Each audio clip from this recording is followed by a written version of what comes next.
हर हर महादेव दोस्तों, सनातन वर्ल्ड में आपका स्वागत है। आशा करती हूँ कि आप सभी स्वस्थ और खुश होंगे। आपके कमेंट्स पढ़कर अच्छा लगता है कि आप सभी नागा वॉरियर्स के नेक्स्ट वीडियो का बेसब्री से इंतज़ार करते हैं और मुझे प्रोत्साहित करते हैं नेक्स्ट वीडियो अपलोड करने के लिए। आप सभी के इस प्रोत्साहन के लिए धन्यवाद। तो चलिए दोस्तों, महादेव का नाम लेते हुए नागा वॉरियर्स की श्रृंखला को आगे बढ़ाते हैं। अध्याय 10 गोकुल तैयार है। गोकुल की धरती पर भोर की सुनहरी धूप एक बार फिर चमक उठी थी, परंतु यह कोई सामान्य सुबह नहीं थी। गांव में जैसे हर ओर किसी विशेष प्रयोजन की तैयारी चल रही थी। नागा साधु विभिन्न मंदिरों से हथियारों को इकट्ठा करने में लगे थे। अधिराज ने शंख बजाकर विशेष तैयारी के लिए समूह को जुटाना शुरू किया। नागा साधुओं और अफगान सैनिकों के बीच युद्ध की बात आग की तरह हर ओर फैल गई थी। जहां गोकुल वासियों ने भी नागा साधुओं का साथ देना शुरू कर दिया था। गांव के किसान अपने हंसिए, कुदाल, कुल्हाड़ी जो कुछ उनके उपयोग में आता था, अब गांव की सुरक्षा के लिए नागा साधुओं को दान कर रहे थे। वे सभी हथियार जो सामान्य रूप से घास काटने के लिए रखे जाते थे, सूर्य की किरणों में युद्ध अस्त्र की भांति चमक रहे थे और एक नए उद्देश्य के लिए तैयार हो रहे थे। गांव के विभिन्न समाजों और समुदायों की महिलाएं हथियारों की धार को और धारदार बनाने में जुटी थी। उनके जहन में अब भी भय व्याप्त था। इधर शंभू जी सौम्यता के साथ गांव में घूमते हुए चुपचाप वहां हो रही सारी गतिविधियों को देख रहे थे। वे जहां भी जाते उनकी नज़रें स्थिति का जायजा लेती, यह समझने के लिए कि उनकी मदद की सबसे ज़्यादा ज़रूरत कहाँ है। इसी क्रम में एक जगह पर वे किसानों के एक दल के पास बैठकर उन्हें तीरों को सही कोण पर धार देने और तीर की सही लंबाई और वजन के बारे में समझा रहे थे, ताकि वे अधिकतम दूरी तय कर सकें और अपने लक्ष्य को भेज सकें। वैसे ही उन्होंने एक और ग्रामीण की मदद उसके भारी हथियारों और कृषि उपकरणों को केंद्र तक ले जाने में की। उधर साधुओं के शिविर में ध्रुव घायल अवस्था में किसी तरह से दर्द से कराहते हुए उठकर बैठ गया। उसका जख्म अभी तक पूरी तरह ठीक नहीं हुआ था, फिर भी उसने शंभू जी को कुछ ही कदम दूर देखकर उनके पास जाने का साहस जुटाया। शंभू जी को बिना देखे ही पता था कि ध्रुव आ रहा है, इसलिए उन्होंने कहा, हमारा समृद्ध इतिहास अच्छाई और बुराई के बीच हमारे अंतहीन संघर्ष की कहानी कहता है पुत्र। भले ही अभी तुम्हें पूरी तस्वीर ना दिखे, लेकिन याद रखना कि यह लड़ाई धर्म के प्रकाश स्रोत को बचाए रखने के लिए है, जो है हमारी संस्कृति, हमारे वेद और हमारे ग्रंथ। इतना कहकर शंभू जी ने ध्रुव से अपने पीछे आने को कहा। धीरे धीरे कदमों से चलते हुए वे दोनों अधिराज के पास पहुंचे, जिसने एक बड़े पीपल के पेड़ की छाया में एक बड़े कपड़े पर दिव्य हथियारों का एक बेहद खूबसूरत और आकर्षक संग्रह सजाया हुआ था। जब वे वहां पहुंचे तो शंभू जी ने सबसे पहले त्रिशूल उठाया, जिसकी तीनों नोक सूर्य की रोशनी में चमक रही थी। त्रिशूल को स्पर्श करते क्षण शंभू जी की आंखों में गर्व की एक अद्भुत आभा थी। उन्होंने ध्रुव से कहा, मुझे तुम्हें यह बताने की आवश्यकता नहीं है कि यह महादेव शिव के त्रिशूल का ही एक रूप है, लेकिन जानने योग्य बात यह है कि त्रिशूल केवल एक हथियार नहीं है, बल्कि इसकी तीनों नोक सृष्टि, संरक्षण और विनाश के संतुलन का प्रतिनिधित्व करती हैं। शिव के हाथों में यह हमें अस्तित्व के चक्रीय स्वभाव, जीवन के सार और सब कुछ के आपस में जुड़े होने की याद दिलाता है। प्रारंभिक काल में जब ब्रह्मांड अभी आकार ले रहा था, तब देवता और असुर हमेशा संघर्ष में रहते थे। अंततः एक दिन बार बार के इस आपसी संघर्ष को खत्म करने और अमृत प्राप्त करने के लिए देवताओं और असुरों ने मिलकर क्षीर सागर का मंथन करने का निर्णय लिया। यह घटना समुद्र मंथन के नाम से हमारे ग्रंथों में काफ़ी प्रसिद्ध है। इतना कहकर शंभू जी ने ध्रुव की ओर देखा, जो उनकी बातों को बहुत ही ध्यानपूर्वक सुन रहा था। उसके बाद शंभू जी ने आगे कहना शुरू किया। समुद्र मंथन के लिए उन्होंने मंदराचल पर्वत को मंथनी और वासुकी नाग को रस्सी के रूप में प्रयोग किया। मंथन के दौरान कई दिव्य वस्तुएं, प्राणी और विष उत्पन्न हुए। सबसे पहले निकला घातक विष, जिसे हलाहल कहा जाता है। उसके धुएं ने सृष्टि को नष्ट करना शुरू कर दिया। जिसके प्रभाव से ना तो देवता और ना ही दानव, दोनों में कोई भी अछूते नहीं रह सके। सृष्टि के संभावित विनाश को देखते हुए देवताओं ने रक्षा के लिए भगवान शिव का आवाहन किया।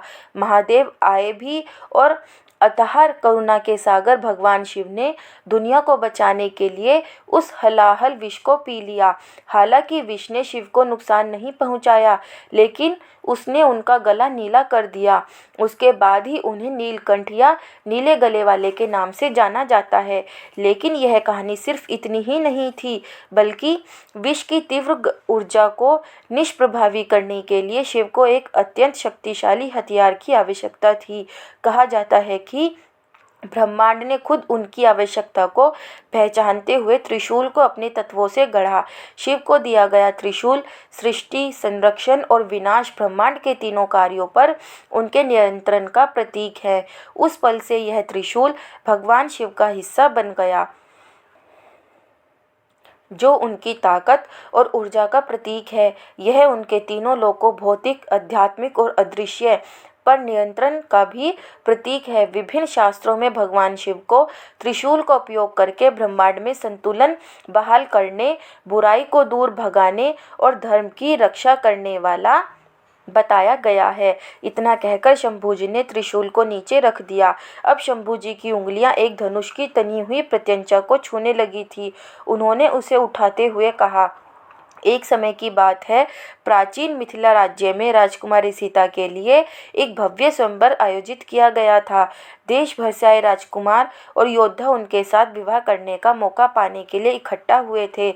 शर्त सरल लेकिन कठिन थी कि जो भी वीर भगवान शिव के पवित्र धनुष शिव धनुष पिनाक को उठाकर और उसकी प्रत्यंचा चढ़ा देगा, राजकुमारी सीता से उसी महारथी की शादी होगी। एक के बाद एक शक्तिशाली राजकुमारों और योद्धाओं ने धनुष को उठाने का प्रयास किया, लेकिन वह टस से मस नहीं हुआ। यहाँ तक कि रावण ने भी कोशिश की, पर वह भी नाकाम रहा। फिर अयोध्या के राजकुमार और भगवान विष्णु के अवतार भगवान राम शालीनता से आगे बढ़े। अद्वितीय शक्ति के साथ उन्होंने न केवल शिव धनुष को उठाया, बल्कि उसकी प्रत्यंचा को आसानी से चढ़ा भी दिया। भगवान राम के दिव्य स्पर्श से धनुष टूट गया और उसकी धमाकेदार आवाज से जनकपुर का पूरा सभा भवन हैरान रह गया।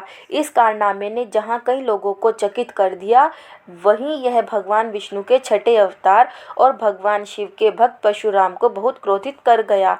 वह शिव धनुष को पवित्र मानते थे, इसलिए उसके टूटने से बेहद नाराज हो गए। इस कृत्य को समझने के दृढ़ संकल्प के साथ परशुराम भगवान शिव के पवित्र निवास कैलाश पर्वत पर गए और उन्होंने भगवान शिव से विनती करते हुए पूछा, एक नश्वर राम, आपके दिव्य धनुष शिव धनुष को कैसे तोड़ सकता है? तब भगवान शिव ने उन्हें शांत भाव से समझाया कि ये घटनाएं ब्रह्मांड की महान योजना के अनुसार घटी हैं, जो पहले से ही तय एक बहुत महान और जरूरी घटनाक्रम का हिस्सा है। यह सुनकर परशुराम का गुस्सा ठंडा हो गया और उन्हें इस घटना का दिव्य स्वरूप समझ में आ गया।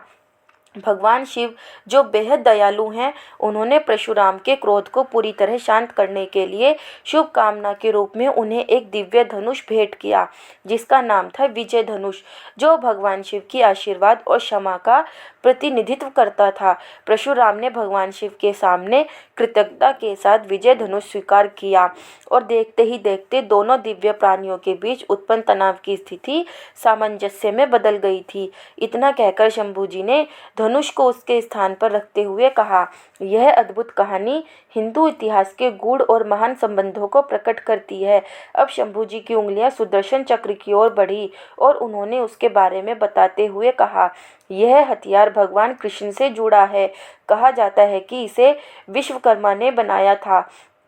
एक बार विश्वकर्मा ने सूर्य देव से उनकी तीव्रता और गर्मी को कम करने का अनुरोध किया, क्योंकि वह असहनीय हो रही थी। सूर्य गर्मी को कम करने के लिए मान गए। तब विश्वकर्मा ने सूर्य की छूटी हुई सौर ऊर्जा का उपयोग करके कई दिव्य हथियार बनाए। उसमें से एक सुदर्शन चक्र भी था। उन्होंने यह चक्र भगवान विष्णु को भेंट किया। भगवान विष्णु ने सुदर्शन चक्र को प्राप्त करने के बाद इसे अपना प्रमुख हथियार बना लिया और इसका उपयोग धर्म की स्थापना स्थापना और अधर्म को नष्ट करने के लिए किया। माना जाता है कि यह चक्र शत्रुओं को नष्ट करने और बुराई को पूरी निपुणता और गति से समाप्त करने की शक्ति रखता है और अपने उद्देश्यों को पूरा करने के बाद हमेशा अपने स्वामी के पास लौट आता है। इसका प्रयोग द्वापर युग में भगवान कृष्ण ने भी किया था, इसलिए क्योंकि वे भगवान विष्णु के अवतार हैं। इतना कहकर शंभू जी ने भगवान कृष्ण को लेकर एक कहानी सुनाते हुए कहा, अब जो कहानी मैं तुम्हें सुनाने जा रहा हूँ, यह कहानी भगवान कृष्ण के जीवन में उनके द्वारा किए अनेक महान कार्यों में से एक है, जिससे इस दुनिया को उचित सीख मिली थी। इस प्रसंग में शिशुपाल का जिक्र है, जो चेदी राज्य का शासक था और भगवान कृष्ण का चचेरा भाई था। हालांकि प्रेम होने के बजाय उनके बीच में द्वेष था, और वह द्वेष इस वजह से था कि एक बार भविष्यवाणी हुई थी। भविष्यवाणी में कहा गया था कि शिशुपाल को भगवान कृष्ण के हाथों अपना अंत मिलेगा। शिशुपाल की माँ ने भगवान कृष्ण से अपने बेटे के अपराधों को माफ़ करने की विनती की। भगवान कृष्ण ने अपनी दयालुता में यह वादा किया कि वह शिशुपाल के अपराधों को माफ़ करेंगे, लेकिन केवल एक सीमा तक। और ऐसा कहते हुए उन्होंने शिशुपाल की माँ से उसके 100 अपराध माफ़ करने का वादा किया। उसके बाद बीतते वक्त में एक ऐसा दौर आया जब महान राजसूय यज्ञ का आयोजन पांडव राजा युधिष्ठिर द्वारा किया गया। यज्ञ के दौरान उन्होंने भगवान कृष्ण को प्रथम पूजा देने का निर्णय लिया, क्योंकि पांडव उन्हें सबसे प्रतिष्ठित और आदरणीय अतिथि मानते थे। परंतु पांडवों के इस निर्णय से शिशुपाल का गुस्सा और भी बढ़ गया। वैसे भी वह पहले से ही कृष्ण के प्रति दुश्मनी का भाव रखता था। द्वेष में उसने भगवान कृष्ण का अपमान शुरू किया, जिसमें उसने भगवान कृष्ण के प्रति कई अपमानजनक और अशिष्ट बातें कहीं। शिशुपाल कृष्ण के प्रत्येक अपमान के साथ अनजाने में ही अपनी गलतियों की उस सीमा तक पहुंचता गया जिसका वचन भगवान कृष्ण ने उसकी माँ को दिया था। जैसे ही उसने अपनी 100वीं गलती की, भगवान कृष्ण की सहिष्णुता समाप्त हो गई। उसके बाद श्री कृष्ण ने सुदर्शन चक्र का आवाहन किया। उनके ऐसा करते ही अग्नि और ऊर्जा का प्रतिरूप वह चक्र वहां प्रकट हो गया, जो घूमता हुआ शिशुपाल की ओर बढ़ा और उसने एक झटके में उसके सिर को धड़ से अलग कर दिया। शिशुपाल का जीवन उस भविष्यवाणी के अनुसार समाप्त हो गया था और इस दृश्य को देखकर संपूर्ण सभा आश्चर्यचकित रह गई थी। उसके बाद सुदर्शन चक्र अपने कर्तव्य को पूरा करने के पश्चात अपने स्वामी के पास लौट गया। इस घटना ने सिर्फ सुदर्शन चक्र की शक्ति का प्रदर्शन ही नहीं किया, बल्कि भगवान कृष्ण के अत्यधिक सब्र और उनकी न्यायप्रियता को भी दर्शाया। उसके बाद भी भगवान कृष्ण ने कई राक्षसों जैसे कि कंस और जरासंध को अपने चक्र का उपयोग करके ही हराया था। भगवान नरसिंह ने राक्षस हिरण्यकश्यपु को हराने के लिए भी इसी दिव्य चक्र का प्रयोग किया था, जो मनुष्य या पशु द्वारा नहीं मारा जा सकता था। भगवान विष्णु ने राहु, जयद्रथ और हैग्रीव जैसे राक्षसों को हराने के लिए अपने इसी सुदर्शन चक्र का प्रयोग किया था। लेकिन याद रखने योग्य बात यह भी है कि राक्षसों के सिर को उनके धड़ से अलग करने में सिर्फ ये चक्र ही सहायक नहीं हुआ है, बल्कि हमारी देवियों ने कई बार तलवार का भी इस्तेमाल किया है। यह कहते हुए शंभू जी ने एक तेज धार वाली घुमावदार कटार को छुआ, जिससे उन्हें थोड़ी सी ठंडक महसूस हुई थी। फिर उसके बाद उन्होंने कुछ पल रुककर और बेहद गंभीर आवाज में कहा, ये देवी दुर्गा का शस्त्र है, विशेष रूप से उनके काली और शक्ति अवतार में इस्तेमाल किया जाने वाला अस्त्र।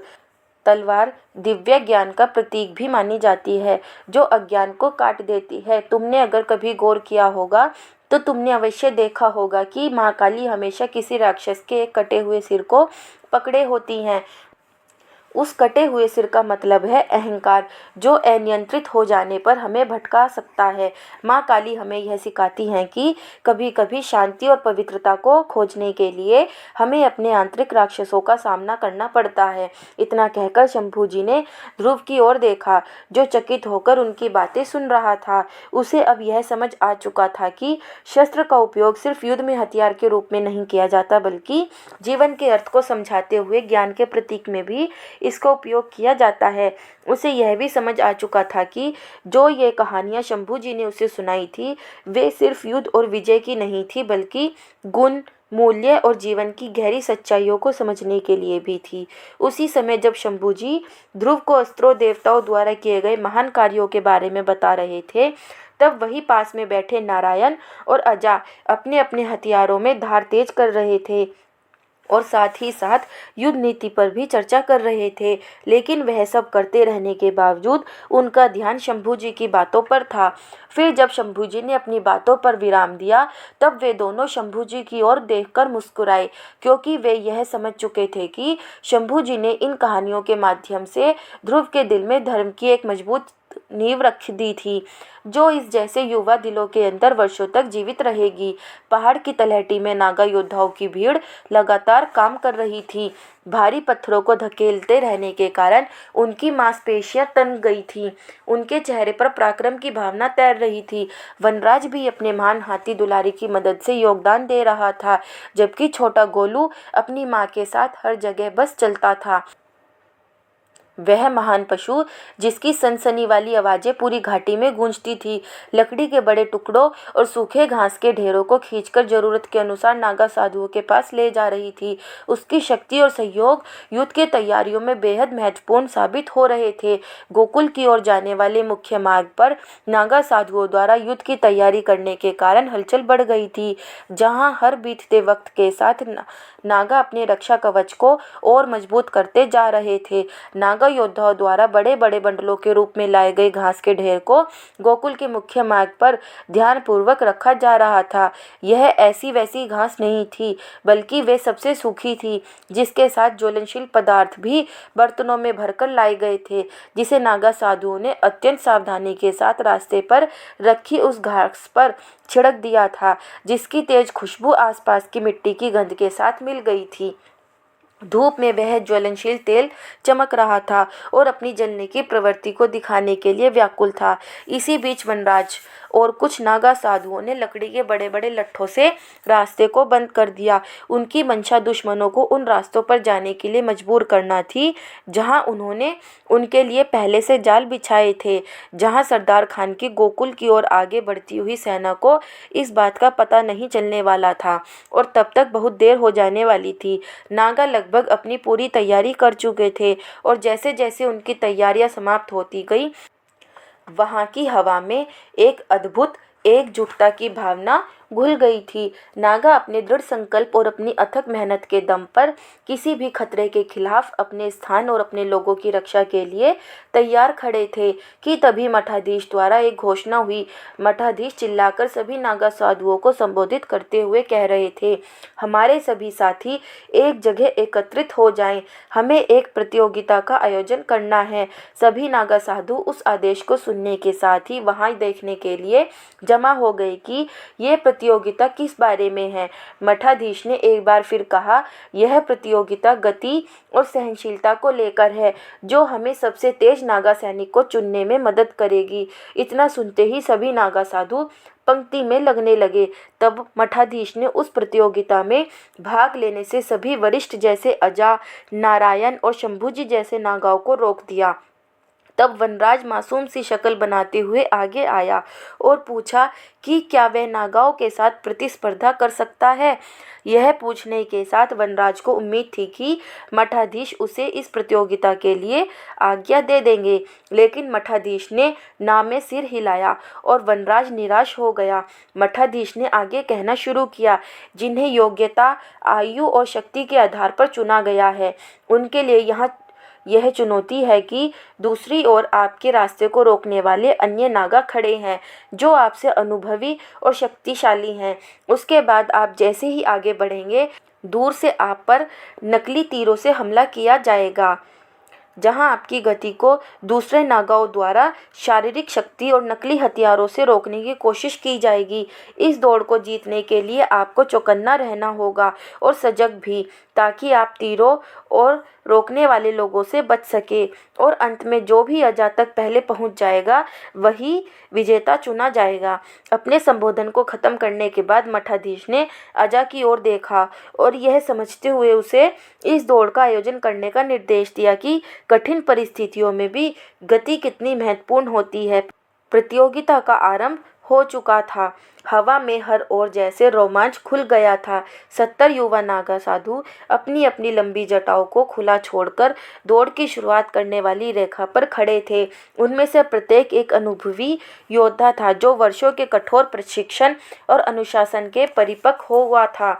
अजा ने सख्त लेकिन हौसला बढ़ाने वाली निगाहों से उन नागाओं की ओर देखा जो एक दुर्गम और लंबी दौड़ लगाने के लिए तैयार थे। वह इस प्रतियोगिता के महत्व और ज़रूरत को जानता था और भविष्य में पड़ने वाले इसके प्रभाव को भी समझता था। कुछ क्षण के बाद मठाधीश ने जैसे ही एक जोरदार और स्पष्ट आवाज़ में दौड़ शुरू करने का संकेत दिया, वे सारे नागा साधु जो एक साथ दौड़ने के लिए तैयार खड़े थे मानो हवा में उड़ पड़े। उनके पैरों की धूल उनकी गति के कारण हवा में एक धुंध का निर्माण कर रही थी। दौड़ कठिन अवश्य थी, लेकिन यह उनकी शक्ति की परीक्षा थी। यह उनके धैर्य की सच्ची परीक्षा थी। हवा की गति से दौड़ते हुए उन नागा साधुओं के लिए मार्ग खतरों से भरा हुआ था और असहनीय गर्मी ने नंगे पांव दौड़ना और भी कठिन बना दिया था। इसके बावजूद वे दृढ़ संकल्प के साथ दौड़ रहे थे। जैसे जंगल में अपने शिकार के पीछे चीता बिना शर्त दौड़ता है, वे दौड़ ही रहे थे कि उनके इस प्रतियोगिता को जानबूझकर मुश्किल बनाने के लिए तीर धनुष लेकर खड़े हुए कुछ नागा नकली तीरों से उन पर आक्रमण करने लगे, जिसके कारण कुछ नागा घायल हो गए और कई दौड़ के बीच में पड़ने वाली रुकावटों से गिर गए। गांव वासियों और वनराज को यह दृश्य दौड़ से अधिक युद्ध के समान प्रतीत हो रहा था। गर्मी के कारण जमीन पिघल रही थी क्योंकि वे नंगे पांव कई बाधाओं के बीच दौड़ रहे थे। उनके पैर मुश्किल से जमीन को छू रहे थे और उनकी सांसें उनके दिल की धड़कन के साथ तालमेल बैठा रही थी। वे सिर्फ दौड़ नहीं रहे थे, बल्कि वे अपनी आंतरिक शक्ति और क्रोध को उजागर कर रहे थे। जैसे ही धूल बैठी, आखिरी धावक ने भी अंतिम सीमा को पार कर लिया। अजा ने तीक्ष्ण दृष्टि और तेज कदमों से स्थिति का निरीक्षण किया। उसके बाद अजा ने सबसे आगे दौड़ने वाले को पास से जाकर देखा। 10 साधु उसके सामने खड़े थे। उनकी छाती तेजी से उठ गिर रही थी और उनकी आंखों में एक अनियंत्रित आग जल रही थी। तभी अजा ने गर्व से हुंकारते हुए कहा, तुम लोग सबसे तेज थे, जिन्होंने बाकी सबको पीछे छोड़ दिया, इसलिए तुम्हें चीता दस्ता के लिए चुना जाता है। तुम सिर्फ तेज नहीं हो, बल्कि नागा योद्धाओं की शक्ति और आत्मा भी तुम्हारे अंदर है। तुम में से 3 सबसे बेहतरीन हैं, नम्हे, भोला और शिवाय, क्योंकि तुमने निर्विवाद रूप से अपने लक्ष्य को प्राप्त किया है। याद रखना, सही समय आने पर तुम्हें अवश्य बुलाया जाएगा। इस तरह चीता दस्ता बना, नागा साधुओं का एक खास समूह जो हवा की तरह तेज और तूफान की तरह खतरनाक था। तभी पर्वतारोही ने बीच में पूछा, वाह चीता। तब उस रहस्यमय नागा ने उसे समझाते हुए कहा, चीता सभी जानवरों में सबसे तेज होता है और इंसानों से तो वह लगभग 2.7 गुना तेज होता है, और जब वह दौड़ना शुरू करता है तो 120 किलोमीटर प्रति घंटे की रफ्तार तक पहुंच सकता है। अपनी दौड़ के दौरान गति बढ़ाने की क्षमता ही जल्दी से शिकार को पकड़ने में चीते की मदद करती है। इतना कहकर थोड़ा रोमांचित होते हुए उस नागा ने उस पर्वतारोही की ओर देखा। तब थॉमस ने हैरानी से एक बार फिर पूछा, but why this race? Thomas के इतना पूछने पर नागा ने मुस्कुराते हुए उससे कहा, सब्र करो, समय बताएगा। यह कहकर वह नागा कुछ देर तक यूं ही बिना कुछ कहे बैठा हुआ अपने आप में मुस्कुराता रहा। थॉमस को उस नागा के मुस्कुराने का कारण समझ नहीं आ रहा था। वह असहज होकर कुछ पूछता, उससे पहले ही झटके के साथ अपने सिर को उठाते हुए नागा ने कहा, जानते हो कहानी में आगे क्या हुआ? इतना कहकर वह नागा उस पर्वतारोही को देखने लगा था। पर्वतारोही और असहज हो गया, लेकिन उसे आगे कहानी जाननी थी, इसलिए उसने कहा, व्हाट? वह युवा संदेशवाहक जिसे सरदार खान ने जिंदा छोड़ दिया था, सरदार खान का भव्य संदेश लेकर राजा वेदांत को देने के लिए हरिपुर जा रहा था। इतना कहकर नागा एक बार फिर शांत हो गया। दोस्तों, अगर आपको यह वीडियो अच्छी लगी हो तो वीडियो को लाइक और चैनल को सब्सक्राइब करें और कमेंट में हर हर महादेव लिखना ना भूलें। हर हर महादेव।